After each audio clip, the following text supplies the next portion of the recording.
आपके वीडियोस देखता रहता हूँ, बहुत अच्छा बोलते हैं आप और बहुत बहुत अच्छा मोटिवेट करते हैं स्टूडेंट्स को, यंगस्टर्स को, मुझे बड़ा अच्छा लगता है। और मैंने 3 महीने के लिए अपना शो बनाया था, पता नहीं चला कब 10 साल हो गए। लोगों का प्यार है और आप सबकी, लोग बहुत प्यार करते हैं सर आपको।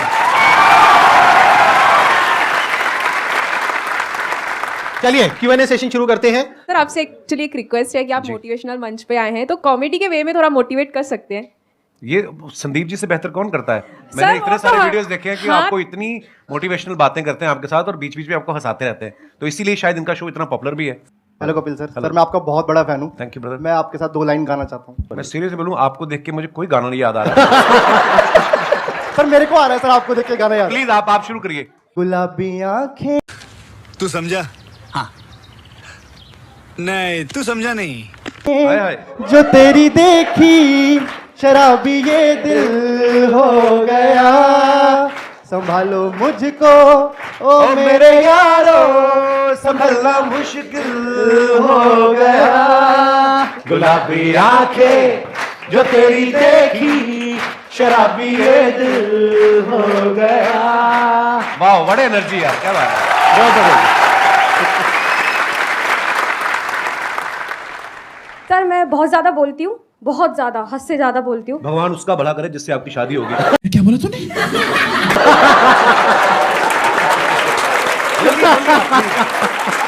Happy women's day. Thank you sir, thank you so much. मेरे को ये पूछना है सर, गुड लिसनर कैसे बन सकती हूँ मैं? चुप रह के।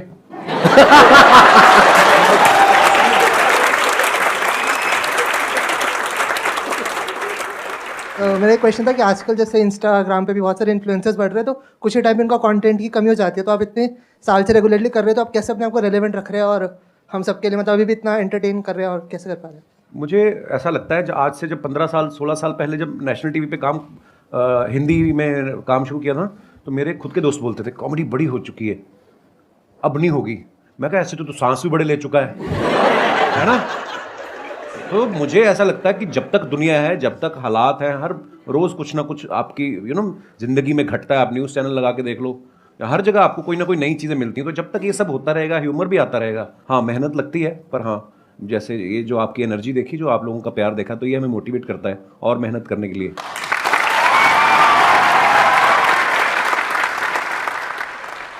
मैं आप दोनों से जानना चाहता हूँ, क्या आपने जो सोचा था, जो मैं इस प्लेटफॉर्म पे यहाँ तक पहुँच जाऊँगा, तो मैं ये कर सकता हूँ, ये कर सकता हूँ, ऐसा होगा वैसा होगा, क्या आज वैसा हो रहा है? मुझे लगता है बिल्कुल वैसा हुआ है और शायद उससे कहीं ज़्यादा हुआ है। मैं बड़ा फॉर्चुनेट हूँ, मैं बड़ा ब्लेस्ड हूँ, और मुझे ऐसा लगता है कि जितना सोच के आए थे उससे कहीं ज़्यादा मिला है। पर हाँ, वो मेहनत करते रहना चाहिए आपको, क्योंकि उसका कोई अल्टरनेट नहीं है। आज भी मैं अपने शो के लिए उतनी ही मेहनत करता हूँ, आज भी मैं अपनी टीम के साथ बैठता हूँ। मुझे तो ऐसा लग रहा है कि जो मैंने सोचा था शायद उससे ज़्यादा ही हो रहा है। देखो बेसिकली क्या होता है कि जब हम किसी भी काम को शुरू करते हैं ना, तब हमने ऐसा नहीं सोचा होता कि इतने टाइम बाद ऐसा होने वाला है। अब अगर इन्हीं का एग्जांपल देखा जाए, जब आपने शुरू किया था तब आई एम 100% श्योर आपने ऐसा सोचा भी नहीं होगा कि एक दिन मेरा शो होगा, ये होगा, वो होगा। ऐसा कुछ कभी नहीं सोचा था? नहीं, मुझे था कि इसमें देख तो एपिसोड में भी आ गया ना मैं। हाँ। तो अपने लाइव शोज लगने शुरू हो जाएंगे। हाँ। और बस मजा करेंगे। फिर उसके उस सीरीज के विनर हो गए। हाँ। फिर उसके बाद दूसरे शोज ऑफर होने लग गए, और उसके बाद फिर लगा कि यार एक ऐसा शो बनाते हैं जिसमें सारे एलिमेंट्स हों ये, और वाकई इंसान कभी नहीं सोचता। और फिर उसके बाद में इनका शो हो गया और इतना शो भी अच्छा खासा चलने लगा, करने लगा। उसके बाद में मूवीज में आ गए। अब अभी इनकी एक और एक मूवी आने वाली है। प्रोड्यूसर बन गए, फ्लॉप हुए, खतरनाक। बड़ी सारी चीजें होती हैं। और अभी भी आपकी एक मूवी आने वाली है नेक्स्ट। अभी भी देखो, अभी जो मूवी आ रही है सीरियस मूवी है, मतलब सीरियस इन द सेंस कि मैं ऑलरेडी जो टीवी पे कर रहा हूँ उससे बिल्कुल अलग है, तो लोग उसमें भी बड़ा हैरान पाओ अच्छा अलग आ रहा है। हालांकि जो मेरे जानने वाले हैं, जो मेरे दोस्त हैं, जो करीबी हैं, उनको कोई वो नहीं हुआ शौक, क्योंकि उनको पता था कि I am very good actor. तो बिल्कुल संदीप जी ने सही कहा, बहुत सारी चीजें होती हैं जो हम लोग हमारे बियॉन्ड में हमने एक्चुअली नहीं सोची होती। इसको आप इस तरीके से देखो कि जैसे जैसे हम लाइफ में आगे बढ़ते हैं ना, तो हमारी जो विजन है वो बड़ी होती है। बिल्कुल। जब अभी अगर आप अपनी बात करो तो आपकी विजन इतनी सी है, तो आपको लग रहा है कि मैं बस इतना ही कर सकता हूं। जब वहां पहुंच जाओगे तो विजन और बढ़ जाएगी। फिर एक ऐसा पॉइंट आ जाता है जब विजन आपकी 360 डिग्री हो जाती है, तब आपके अंदर से आने लग जाता है कि यार मैं कुछ भी कर सकता हूं। मजा आना चाहिए, मुझे ऐसा लगता है, जो मैंने देखा कि मजा आ रहा, तो फिर जिंदगी पता नहीं चलती। 10 साल मेरे कब निकले ये वाले, जब ये शो शुरू किया मुझे जेन्युइनली नहीं पता चला। मैं शादी करना भूल गया था बीच में। फिर मेरे को किसी ने याद किया, बोला कि तुम शादी कर लो, 36 के हो गए हो, 40 के बाद मतलब फिर काम खराब हो जाता है। फिर मैं अगर शादी है आपने ना कोशिश तो बहुत करी थी अपने शो में, जी वो पत्ता सीधा पड़ा नहीं। वो नहीं, वो मुझे लगता था कि वो अब ये आ रही है अगले हफ्ते हीरोइन, इससे बात बन जाएगी। हाँ, वो प्रमोशन करके निकल जाती थी, फिर मिलती नहीं थी। ये बात आपको थोड़ा लेट समझ आई कि वो अपने प्रमोशन के लिए आ रही है, आप अपनी प्रमोशन करते थे, बात बनी नहीं, चलो कोई नहीं। लेकिन आई थिंक आपका भी जो रिलेशनशिप है, अगर एक बार हम थोड़ा सा ऑफ ट्रैक जाए जी। तो बहुत पुराना रिलेशन है आपका गिन्नी के साथ। हाँ हाँ, ऑफ कोर्स मैं कॉलेज में पढ़ता था, जब मैं पोस्ट ग्रेजुएशन के लिए एडमिशन लिया अमृतसर से जलंधर, तो हमारे यूथ फेस्टिवल जैसे होते हैं है ना, यूनिवर्सिटी के इंटर कॉलेज कॉम्पिटिशन, तो मैं अपने कॉलेज में पढ़ रहा था और गर्ल्स कॉलेज का अलग से कंपटीशन होता था, बॉयज़ का अलग से होता था। उसके बाद जो विनर होते थे दो फिर वो बॉयज़ और गर्ल्स का कंबाइंड फाइनल में होता था।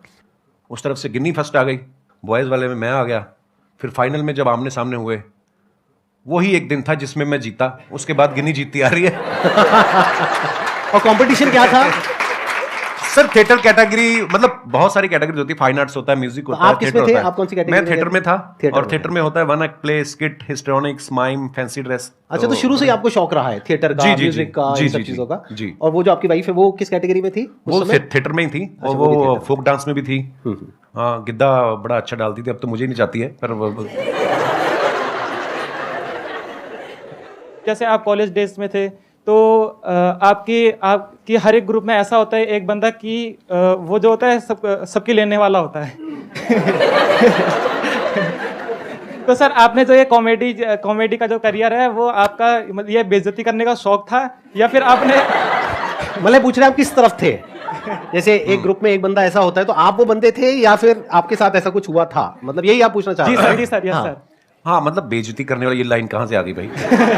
सर, हमने कई बार नोटिस करा सर, जैसे अर्चना मैम हो गई और दिनेश। वो एक रिलेशनशिप होता है ब्रदर। जी वो सर। उसको बेइज्जती नहीं कह सकते यार आप। आई मीन मेरी इतनी औकात नहीं है कि अर्चना जी इतनी सीनियर एक्टर हैं, और अगर ऐसा होता तो वो उस शो पे बैठती। नहीं सर, ऐसे अब अक्षय पाजी आते हैं मेरे शो पे, हम लोग बड़ा हेल्दी एक कॉन्वर्सेशन होता है, वो मेरे पे पंच मारते रहते हैं, मैं उसमें, तो वो एक आर्ट है। एक स्किल डेवलप हो जाती है ना कि हम आपस में ऐसे करते हैं। हाँ, नहीं बेइज्जती वो नहीं होती, वो होती है मैं जो आपकी अभी करूंगा।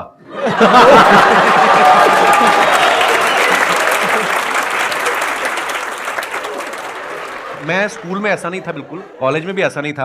हाँ, पर मुझे लोगों को हंसाना अच्छा लगता था, पर मैं बड़ा इंट्रोवर्ट था। मुझे लगता है कि शायद मैंने ना बहुत साल लोगों को ऑब्जर्व करता रहा, देखता रहा, अलग अलग कैरेक्टर। तो जैसे अभी मैडम ने भी सवाल पूछा था, तो वो चीज़ें डेवलप हो रही होती हैं, आपको नहीं पता होता है कि आपके अंदर कुछ डेवलप हो रहा है धीरे धीरे करके। तो अच्छा लगता था लोगों को हंसाना। सो आई थिंक उसी की सर, वजह अपने आप पर भी शायद- हंसना भी स्किल है सर। कई लोग हैं जो अपने सबसे आप पे पहले हंस ही नहीं पाते। सबसे पहले अपने ऊपर हंसो। एक मैं आपको मंत्र बताऊं छोटा सा, अगर आपको लगे ना कि यार मेरे बारे में लोग क्या कहेंगे, सबसे पहले अपने बारे में खुद ही कह दो। जब आपके शो में कोई भी आता है या जैसे एक्टिंग हो गया या सिंगर, तो आपको किस में मजा आता है? आपने एक्ट्रेस तो बोला ही नहीं। मेन मजे वाली बात है सिंगर है। सिंगर के साथ ज़्यादा मजा आता है या हाँ, मुझे एक्चुअली क्योंकि पर्सनली मुझे म्यूजिक का बहुत शौक है। नहीं, एक्टर्स के साथ भी बहुत मजा आता है, मस्ती मजाक करते हैं, पर कोई जब सिंगर आता है तो उससे ये होता है कि आप भी एंटरटेन होते हो, है ना? नहीं तो अदरवाइज हम उनको कर रहे होते हैं, ऑडियंस को कर रहे होते हैं। तो म्यूजिशियंस कोई भी आते हैं, सिंगर, या तो मुझे बड़ा अच्छा लगता है।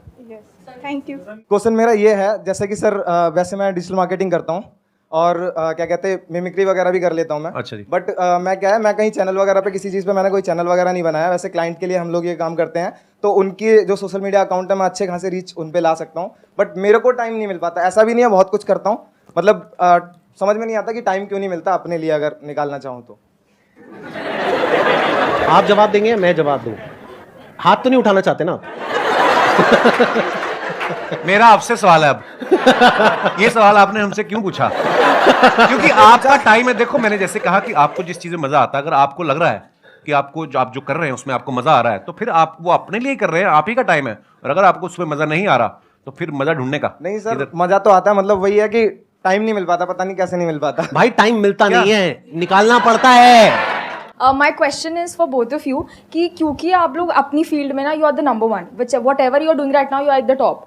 तो जब आप लोग उस स्टेज पे थे जहाँ पे आपको लाइक आपको पता था आपका काम अच्छा है, पॉपुलैरिटी मिल रही है and people around you started recognising you, तो उस स्टेज पे तो सब ऐसा होता है ना कि अरे यार तुम तो बहुत अच्छा करो, यू नो कि भाई अच्छा क्या है बुरा क्या है, but those people around will be a yes person कि आप जो बोलोगे दिल बी यस सर। सो उस सिचुएशन में when you are at place where you can have everything, so how do you maintain that calm and composure? And वो ऐसा होता है ना कि यू आर you know कि you know what I need to do rather than getting affected by other people's opinion. तो वो अपने आप को कैसे आप मैनेज करते हो उस सिचुएशन में, या अपने आप को कैसे रियलाइज कराते हो कि ये सब जो चीज़ें हैं ना, फेम है, जो भी है, ये तो आएगा चला जाएगा, but me as a person my value is determined by my work. So how do you continue to do that?